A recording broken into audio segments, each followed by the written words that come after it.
Dragi ljubitelji podcasta Između redaka, dobro došli u našu novu epizodu, ali i novu sezonu.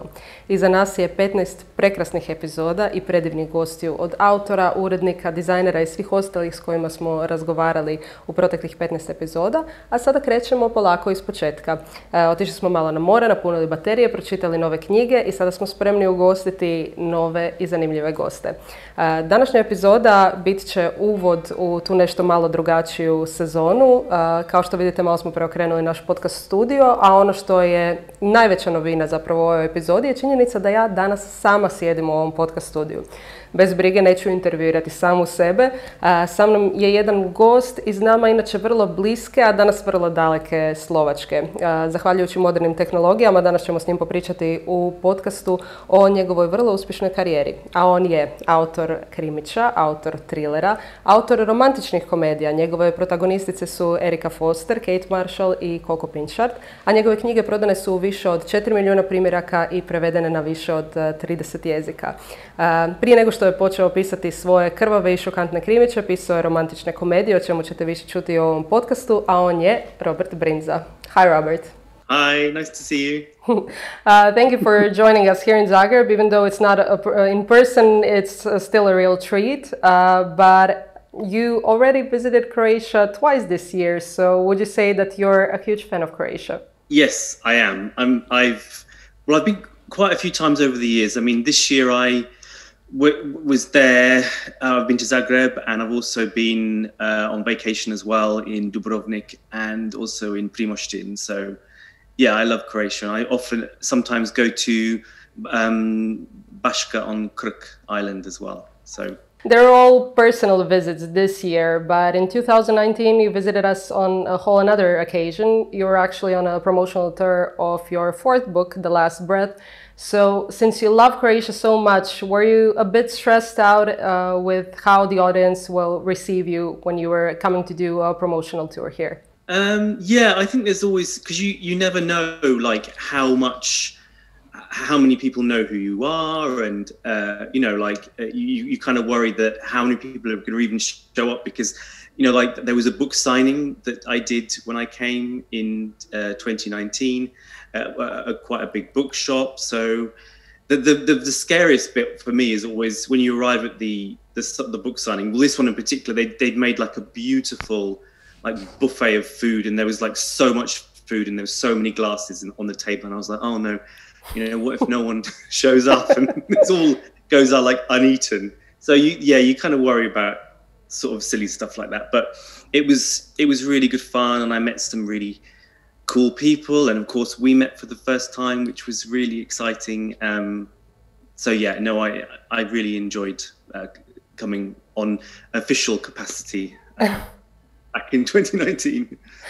So were you satisfied with the number of people turning up? No, it was really cool. And I mean, I think I did the book signing was really cool, and meeting everyone. And I also got to do like a live TV interview, which was the first time I'd ever done that. And that was really, really cool to do that. And there was it was the first time I'd ever done an interview with a translator. And there was I had like a thing in my ear, and I was really amazed at how easy they made it. How it, obviously the moderator spoke Croatian, and then I answered in English, and we all had earpieces, and I was really impressed with how easy they made it for us to communicate. So yeah, it was a really fun trip. Yeah, and it was on Croatian national television, which is a huge success for any author.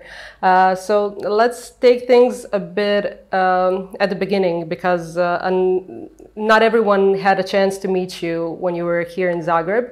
So when you were starting out, you didn't dream of being a writer. You were actually starting to be an actor. So I guess my question for you is, are the fans hoping to see you on the big screen, or your acting career is done for the moment? Well, I think my acting career is done for, because I love being a writer so much more, and I think that I was kind of doing the wrong thing for a long time. Like it just feels like I'm doing the right thing now, and it's worked out much better for me than the acting ever did. But I think if if I ever did do any acting again, I'd love to narrate like one of my audiobooks. I think that could be a really fun thing to do. But apart from that, no more acting. How did you notice you had a talent for writing? Did it happen sometimes early in high school, elementary school, or did it happen when you wrote your first screenplay? I think it came from, first I had a talent for showing off at school. Like I really remember the first time I ever did, I wrote anything. I was about sort of 7 or 8, and I wrote this short little poem, and then we all had to stand up in school in the class and read it out to everyone, and I made the class laugh. And that was the moment where I was like, oh, okay, I really like this. And then I sort of wrote in secret for many years, just at home. As a kid, I was writing silly things, and so it kind of came out of that, really. That was the sort of the moment where I thought I like writing, but I was obviously too young to sort of really properly realize what being a writer was. And then over the years, I just sort of wrote and did it, and it sort of evolved over time. It was very... your screenplay, I presume. Yeah, the first thing I remember writing was a screenplay when I was about 13 or 14, and I got this typewriter for Christmas from my mum and dad. And it was basically a rip-off, because I was a huge fan of the X-Files. I was like, I still am. I mean, I love the X-Files. And it was basically kind of a rip-off of the X-Files set in England on the coast with a male investigator and a female investigator. And that was like the first thing I wrote, and I really kind of got into it and enjoyed it and loved it. And but it's now it's I don't know where it is. I think it's somewhere in my parents' attic, gathering dust. I think that they ought to look for it, since it could be sold for quite a bit, I hope. I don't know. Part of me would love to read it again, and part of me thinks, it would just be terrible. I don't know. I'm glad you mentioned your parents, because I read somewhere that your dad actually made up bedtime stories for you. So how much did it affect you being an author? Because I don't think that a lot of parents are inventing stories for their children. There are modern technologies, there are cartoons and everything, but that was really something from your dad for you. Yeah, what it was is that we used to, in the weekend, every morning we used to go into my parents' room, and they would make, and we'd sit with them and talk, and then my dad would just tell these stories, and he, I can't remember what made him start doing it, but we loved them. And they were like, because where we lived, we had all these birds that were nesting in the roof of the house, and so he made up these stories about all the birds, and they all had personalities. And I remember there was a bird catcher that would come and try and catch the birds to give them to the circus. And, it was really amazing. And I didn't really think about it again until I had to do an interview about 2 years ago with a writing magazine, when they asked me the question, what inspired you to write? And that was when I sort of remembered this. And then speaking to other people, not everyone, like you just said, not everyone's parents make up stories. A lot of them read stories from books. So it was my dad doing that. And also my dad has a really good sense of humor. And so often, when he tells you a funny story, he's really good at, telling the story, and he's a really good storyteller. So a lot of it came from that, I think.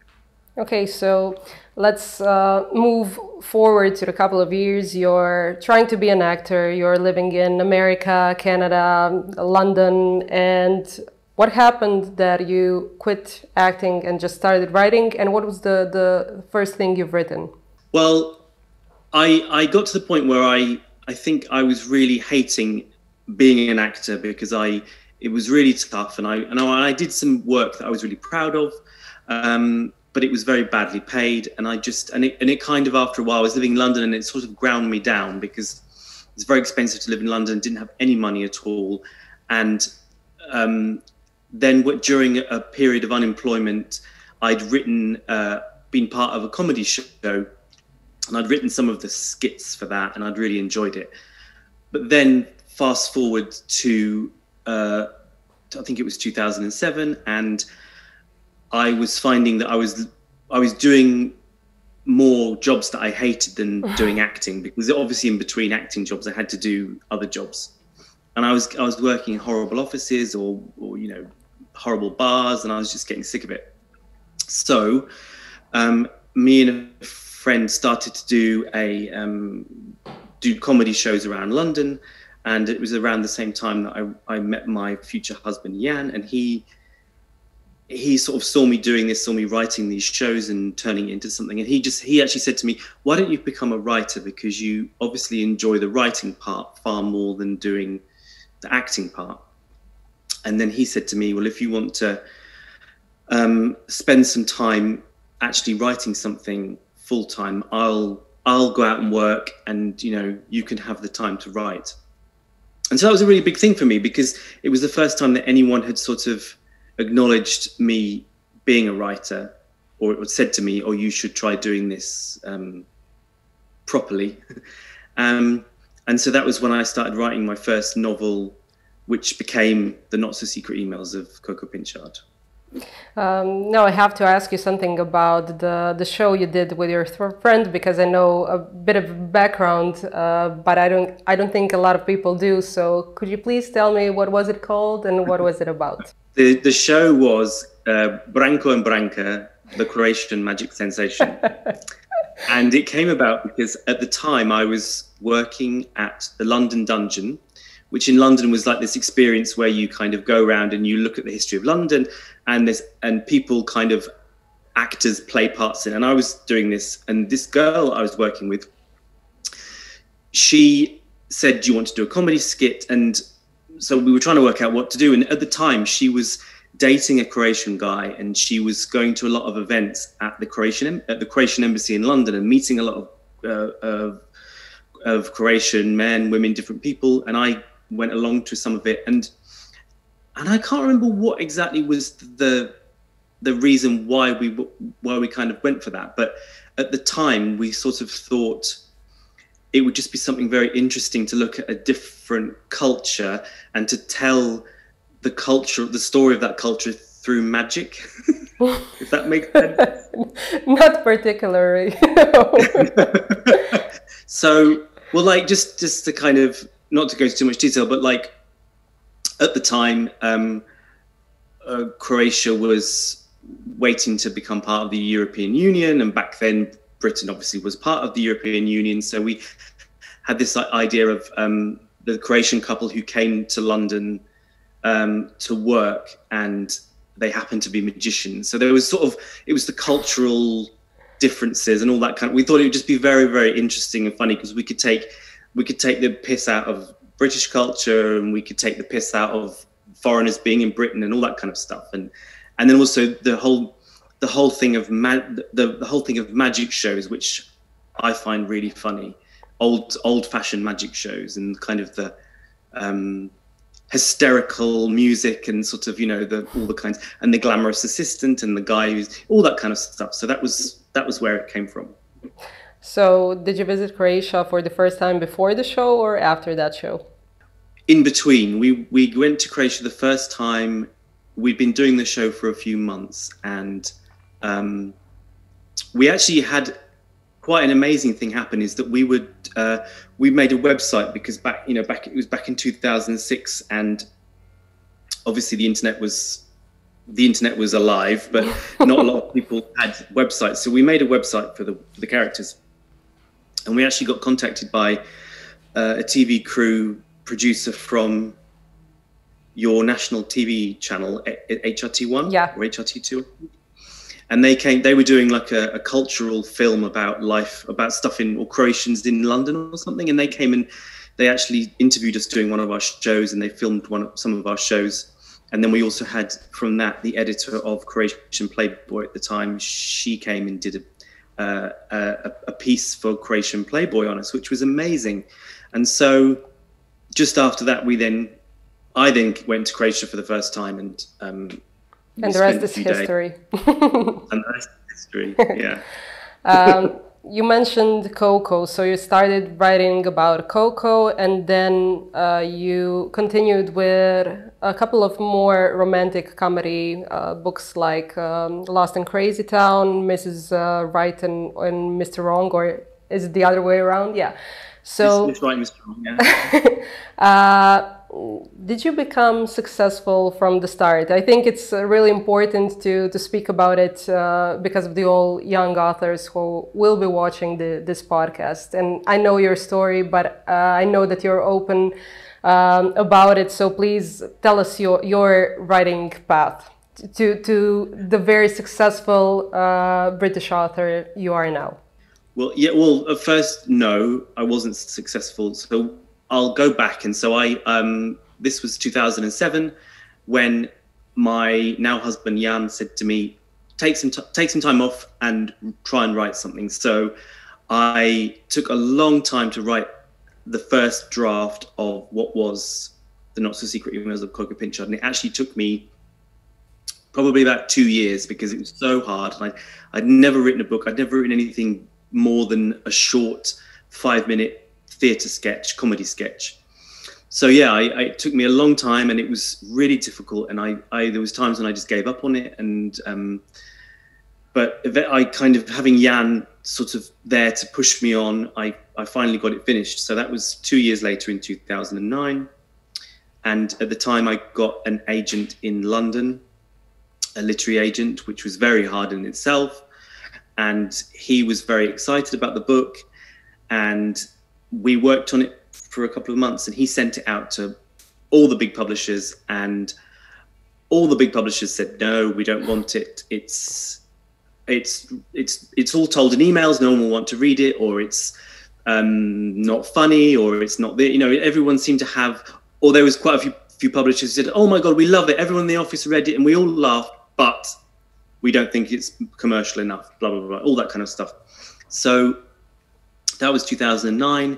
And then at that point, we moved to America for a year, where I, tried to get things going as a writer there, and had a bit of luck with, doing some jobs and stuff like script editing and things like that. And then we had to come back after that year in America because we ran out of money. So we came back to live in Slovakia. And at this point, I kind of thought that was it for the Coco Pinchard book, and I had to move on. So we wrote a book about our time in America, which that was really the big break point, because we wrote the book about our time in America. I wrote it in English and Jan translated it into Slovak, and we actually got a publishing deal in Slovakia, which was incredible. And that was at the beginning of 2012 when we got the publishing deal. And then because that book did well, the publishers in Slovakia asked me, what else I had, did I have another book I wanted to publish? And I thought of Coco Pinchard, and they loved it. And I will add that Jan, my husband, is also a translator. So he translated then the first Coco Pinchard book into Slovak, and we got a publishing deal for that book as well. And at the same time, the publisher said, well, is there more than one book you've got? And in the meeting, I sort of kind of said on without thinking, oh yeah, I'm writing a second book in the series, which I wasn't at the time. And amazingly, they wanted the second book as well, or they were interested. So that kind of gave me a lot of confidence to sort of carry on writing. And so at this point, we looked at our options, and they just started doing the self-publishing in the English language, like through Amazon and the other retailers.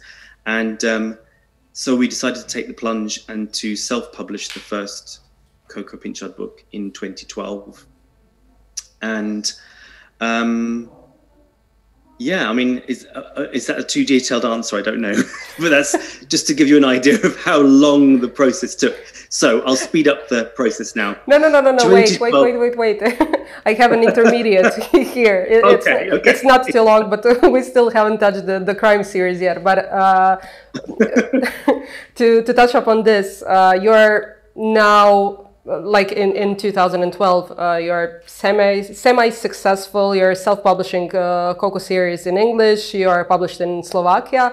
And the thing that you told me when you were visiting Zagreb last time was a bit about your promotional tour through Slovakia, if I remember correctly, because people always think that when you have a publisher that everything goes smoothly and now you're super famous and everyone is doing everything for you, but that was really not the case for you, and you had one really peculiar book promotion. So please tell me a bit about it.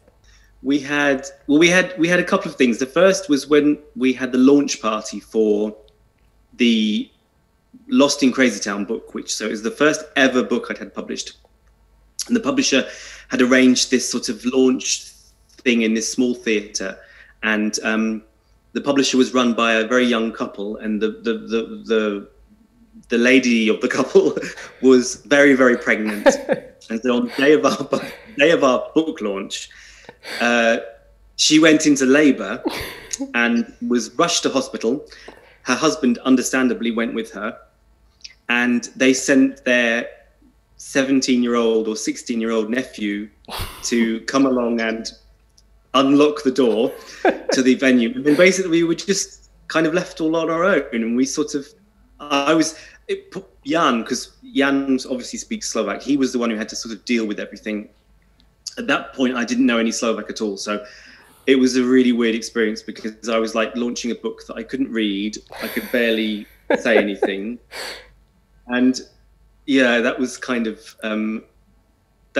weird. And then I remember that we were signing books for everyone, and no one had organized anyone to actually take the money for the books. So people were just kind of walking off with all these books. And so, yeah, it was kind of quite a crazy evening. And then that was for that book. And then when the first Coco Pinchar book was published a year later in Slovakia, we went to do we were booked in to do quite a lot of these book sort of appearances in bookshops, and not many people turned up to the call. I remember there was one where I think 3 old ladies came along, and it was only because it was raining and they wanted to kind of shelter from the rain, and they sort of sat on the front row like this, looking at us as if to say, "Who are you?" And so yeah, it was tough. It was character building, definitely. I'm crying now, so thank you. You co-authored the Lost in Crazy Town with Jan. He's named like a co-author on the book. Was it your first experience with the co-author, and would you like to repeat it? With Jan, of course, but with some other writer too.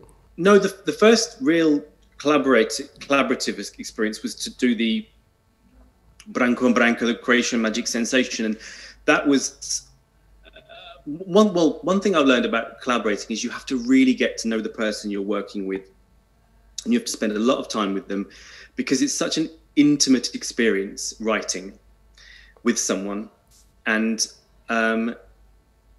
so I got to know the collaborator on that, and obviously I'm very close to Jan, and the book we wrote, Lost in Crazy Town, was very much our story of the actual things that had happened. So, but saying that, it was still difficult. We still argued about things, and I don't know if I would want to collaborate again with anyone new, just because, not that I just think it's such a big thing to do it properly. You have to really get to know someone. You have to spend a lot of time with someone, and it might happen in the future, but it's not just a case, I think, of like emailing back and forth stuff. Well, not for me anyway. I think it's something that you've really got to commit to.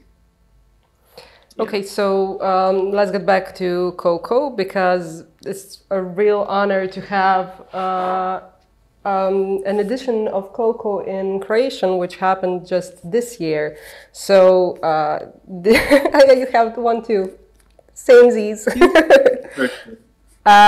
So what was the inspiration behind Coco? Tell us a bit about it, because this is the first Coco book that came out in Croatia. Not everyone know about it, so please tell us a bit about Coco. When I was given this gift of time back in 2007 to write a book, and that was great. And then I actually had to think about what I was going to write. So the inspiration for this came from, firstly, the name came from a play I'd done when I was at drama school. I'd done like a comedy play, and I'd played Mr. Pinchard, and another actress had played Coco Pinchard, and I love the name, so that's where that came from. And then in terms of the format of the book being an email, it was around the time when the first iPhones came out, like in 2007. And I didn't have an iPhone, I couldn't afford an iPhone, but I was on the train. I used to get the train a lot when I lived in London. And I just remember literally as soon as the iPhone launched, there were so many people on the train who had iPhones, and they were like emailing and writing. And it just got me thinking, like, who are they writing to? What are they writing? Have their emails kind of changed, because now you can write an email whilst you're on the train. You don't have to wait till you get home to switch on your computer. So that was the starting point of the story. And then, so it sort of came out of that. And at the start of the story, Coco Pinchard knows her marriage is on the rocks, because every Christmas her husband usually buys her a piece of jewelry, but this Christmas he buys her an iPhone. And while she's not ungrateful, it's a bit impersonal. And so she starts to email from it, like talking about her problems. And that's where the story sort of came from. Okay, and the story evolved in a couple of books, now 5 in series, if I'm not mistaken. Can we expect all the sequels in Croatian? Can you tell us that? I really hope so. I really hope so. All I can say is to good people of Croatia, if you buy this book, there's more of a chance that there'll be more, because the publisher will look at their balance sheet and they'll be more keen to publish more. I really hope so. I really hope there'll be more to come.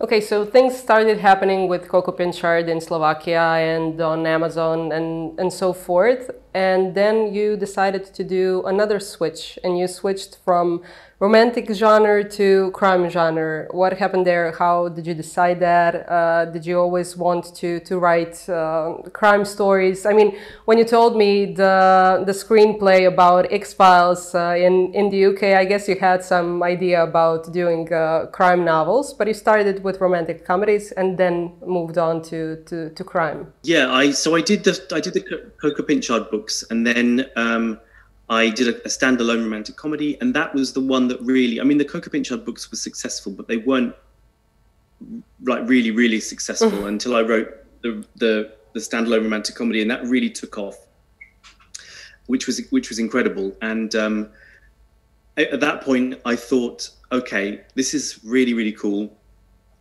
but I don't know if I want to be a romantic comedy writer forever, because I would love to try and write something different. I'd love to try and write crime. So that was the point where I decided, sort of in secret one day, to try writing a crime novel. And I'd had the idea of from loving like the X-Files and investigators, I had the idea that there is, as far as I knew, there wasn't a Slovak detective story that had been written in English with a protagonist who is Slovak. And so that was the starting point for that. And so I wrote that in secret, and then there was a digital publisher in Britain that had just sort of started, and they were getting quite successful, and you could submit your books to them without having to have an agent. So whilst the romantic comedy was doing very well in the sort of the Amazon charts, I submitted the idea for The Girl in the Ice to them. And so that's how it sort of came about. And then, but the strange thing is that I had to come up for a title for the book. And at the time, The Girl on the Train was really huge. So I thought, well, put The Girl in the title. It's sort of, so I sent The Girl in the Ice as the title. And then I kind of chickened out, and I emailed them and said, actually, I don't want to call it The Girl in the Ice. I want to call it The Secrets That Kill, which I quite like that title as well. And then they read it and they said, no, we really like it and we really want to go with The Girl in the Ice. So that was how that came about. Okay, and so what happened between you sending your novel to the publisher and having 4 million sold copies of your novels? So what happened was they came back to me, the digital publisher, and they said, well, our kind of model of publishing is that we publish books. We love to publish series of books, and we found that if you publish especially the first parts of the series very close together, you can quickly build a readership. So would you like to write 3 books, and we published them all within about a year of each other? And so I'd written the first one, and it was such a great opportunity. So I said, yes, okay. And then the publisher, I'd written The Girl in the Ice, and the publisher was getting ready with that. So I started the second book straight away. And that was sort of at the end of 2015. And then they came back with a cover design for I think it's one of the best covers ever for The Girl in the Ice. This is the one we have in Croatian, or another one? No, you didn't use the one in Croatian. I'm sorry to get up. I've just got it here. This is the cover. There was The Girl in the Ice, which was the girl's. It's quite eyelash. similar, though. Yeah. Yeah. I mean, with the blue and everything. With the blue, and for whatever reason, I think the cover was just amazing, and luckily the book was very good too. And then so that was published early in 2016, and the book really caught fire. And because of the publishing schedule, I had already pretty much written the second one within a few weeks of the first one being published. So they put the second one on to pre-order at the same time, and that's what really created a lot of momentum for the series to begin. And I think it was just one of those things that the luck and the timing, as much as the book, it just caught fire, and it was incredible. And once it started to sell well in Britain, it started to sell well in America, and then it was sold to lots of countries around the world. And I think it was like a sort of a snowball effect. And then the second book came out. The Girl in the Ice came out in the February. The Night Stalker, which is the second book, came out at the beginning of June that year. And then the third book, Dark Water, came out in the fall, in sort of September, October time. So that was like the most incredible start for things for me. I think having that momentum at the beginning. So it all happened very quickly. I guess it was a lot of work to publish 3 books in a year and a half time.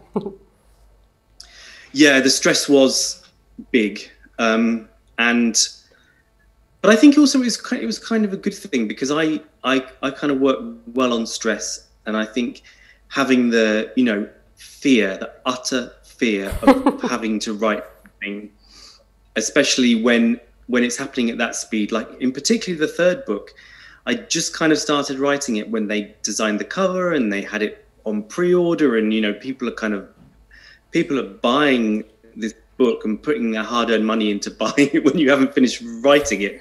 So it kind of really forced me to up my game and write.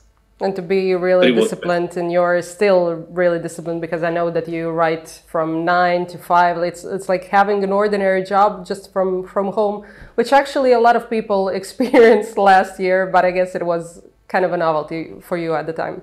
Yeah, and I think when it also becomes your job, it's actually, no, I think what it is it's the discipline and the routine. And once you get into the routine, I think you can do it. But it's very hard. I mean, I spent years and years and years before writing, like all throughout my 20s. I would say to myself most days, I've got to write something today, or I want to write something. And I just didn't do it. And I would write so rarely. And I used to think that you'd have to kind of have all the right conditions, like you had to have the inspiration, and you had to have the certain things, the certain kind of paper, or, all that kind of stuff. And you don't. You just have to get on with it and do it, and do it even when you don't want to do it. And and not wait for inspiration to come. And then your brain is like a kind of muscle. It's like going to the gym. You know, you just get better and better and better at being able to get into writing and doing it.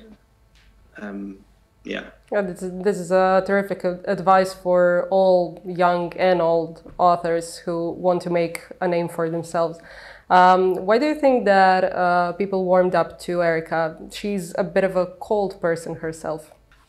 Yeah, I think because she's, I think people love the crime genre anyway, because in crime novels, the bad guy or the bad girl, bad woman is always caught at the end of it. You know, very rarely do they get away. And I think that's obviously different to life when, especially nowadays, there's so much injustice in the world and so many people get away with murder or, you know. So that's the first thing. And then the second thing I think is that she's very different. She's a kind of a character who's lost a lot. So she has a lot of sympathy from people, but also she's still does whatever she can to find justice for victims. And very often the victims are people from, you know, people that don't have privilege, people that don't have lots of money and stuff like that. And yeah, I think that's what it is with Erica. And I think also she's kind of become like she's like a real person to me now as well. I've said this before when I do an interview, like it's almost like I'm watching what she's doing and writing it down. It's really weird. She's got a personality of her own. You're her biographer, you mean? Yeah. Stalker. Night stalker, yeah.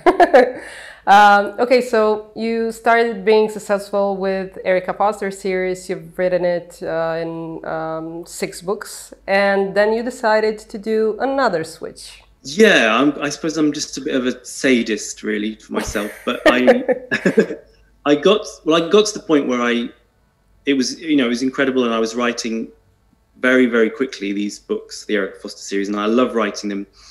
And again, I just kind of thought I could either keep on doing this, and I would sort of maybe be only able to write Erica Foster books moving forward, which I'd be very happy with, but I don't know if I got to like book 20, if I would still want to just write Erica Foster books. So I just thought maybe I need to try something different and give myself a challenge. So I started writing a different crime series, which is about a private investigator. So it's a bit different to the Erica Foster books.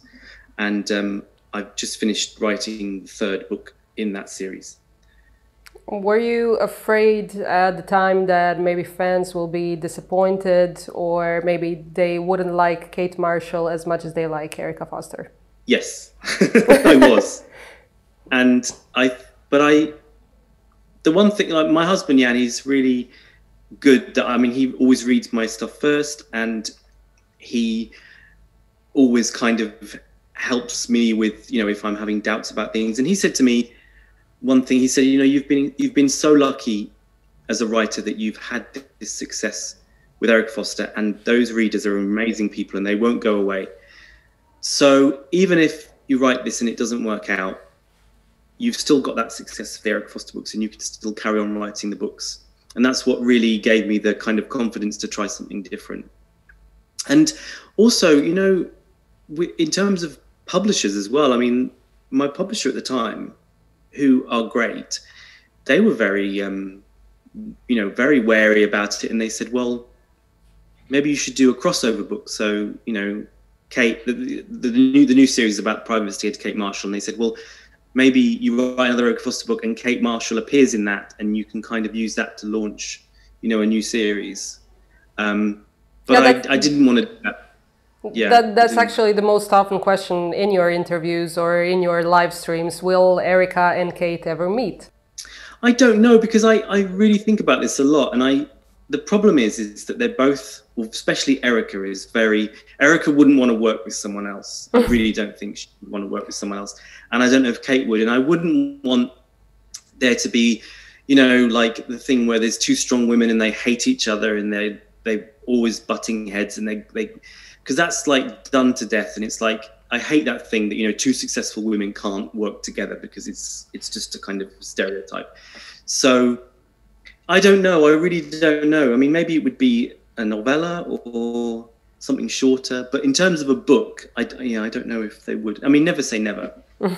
I guess it's not the end for Erica Foster, because when I was reading the final book, things didn't seem final. So will Erica Foster series continue? Yes, it will.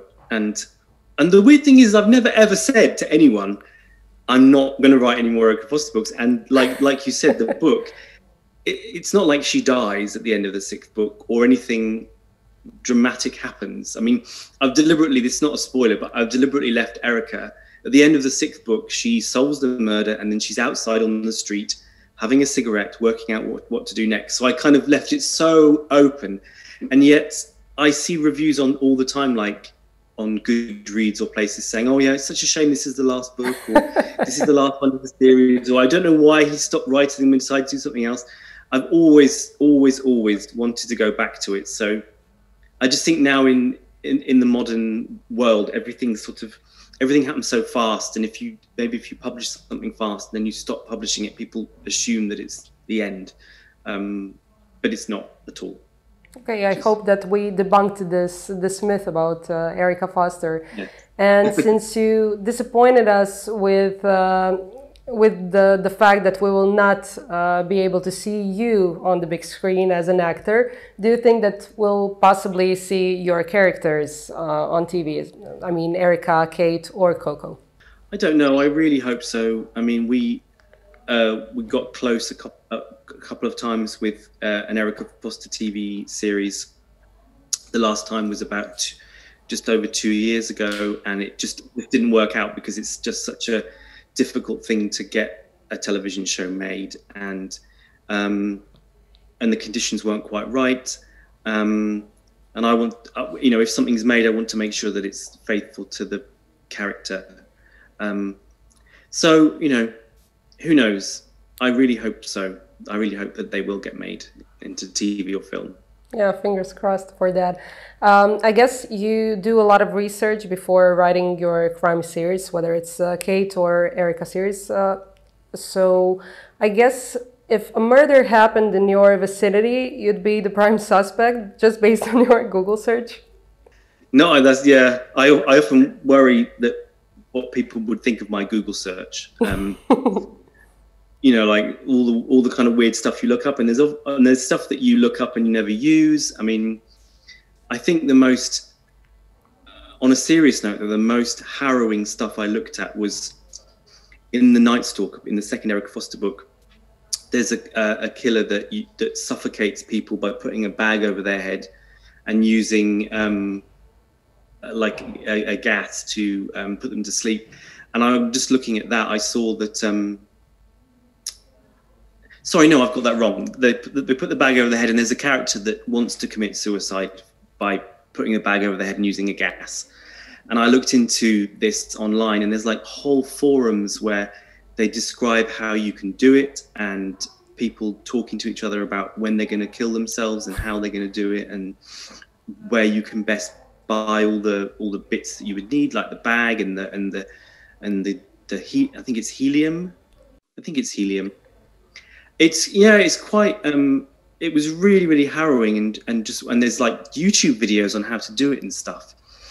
And very often when I do research, some of the stuff is so sick and so graphic that it has to be toned down, because so many crime readers love to read about stuff like that, but they really people don't want to read horrible graphic stuff. You've kind of got to really make it more palatable for someone to read without completely, freaking them out.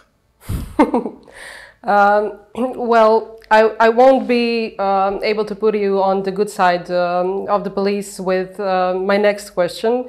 And just to inform the audience what it's about, we have a running theme of our podcast where authors or other guests of the podcast continue the story with their own sentence. Your story actually began with Alex Srdić, who is a Croatian comedian, but he started it as a really somber and morbid story, and the other guests continued with their sentences, and now it's your turn. So I will read the story, how it developed until now, and you will continue it with yours. So, a curse. Not the one set in frustration, but a real one, cast by a witch. As if the curse brought on us by being born on this planet wasn't enough, one fine old lady decided to spice things up a bit. She woke up early as per usual and took to sharpening the biggest knife she could find in her kitchen. After all, the throat won't slash itself. Yet, this was not some sort of a whim. This thought had been on her mind since forever. Please continue. Okay, so I have... When the knife was sharpened to her satisfaction, the old lady packed it in a bag and left her house, walking for a day and a night until she came to a crossroads. Thank you very much, Robert. Dun, dun, dun.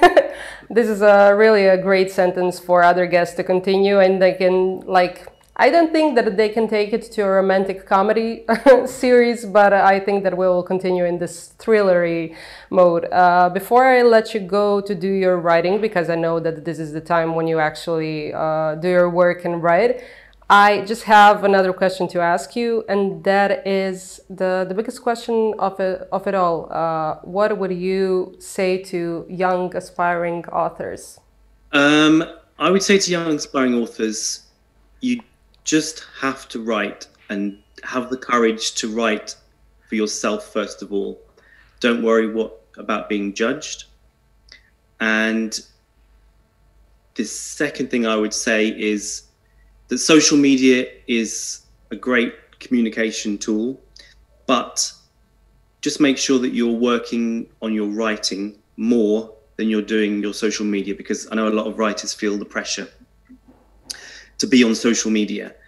But I think that's the biggest thing that I've realized, is that the best promotion you can do once you become a writer is to write your next book. Because building a readership is such an important thing.